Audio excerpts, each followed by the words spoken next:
నమస్తే అండి. నేను doctor Lakshmi Reddy, consultant physician, Sri Vishnu super speciality hospital, Khaleelwadi, Nizamabad. మన బాడీలో కొలెస్ట్రాల్ ఎక్కువగా ఉందని మనం చాలాసార్లు రిపోర్ట్స్లో చూస్తూ ఉంటాం. అది దేనికి సంకేతం అంటే మారుతున్న ఈ జీవన శైలిలో మన అలవాట్లు, మనం తీసుకునే ఫుడ్, మన వర్క్ స్టైల్ ఇవన్నీ చేంజ్ అవ్వడం వల్ల మన బాడీలో కొలెస్ట్రాల్ అనేది పెరిగిపోతూ ఉంటుంది.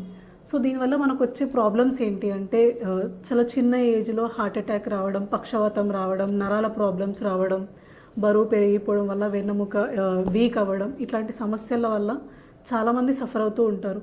సో వీటిని మనం తొందరగా తగ్గించాలి అంటే మీకు కాంప్లికేషన్స్ రాకముందే వాటిని ఎట్లా ప్రివెంట్ చేసుకోవాలి అంటే వీలైనంత తొందరగా టెస్టులు చేయించుకోవడం అండ్ మన పద్ధతులు మార్చుకోవడం, జీవనశైలి మార్చుకోవడం, తినే ఫుడ్ చేంజెస్ చేసుకోవడం, ఆల్కహాల్, స్మోకింగ్ ఇట్లాంటివి అవాయిడ్ చేయడం, daily 30 to 35 minutes of brisk walking చేయడం, వీటి వల్ల మనం ఇట్లాంటి లాంగ్ టర్మ్ కాంప్లికేషన్స్ని ప్రివెంట్ చేయొచ్చు.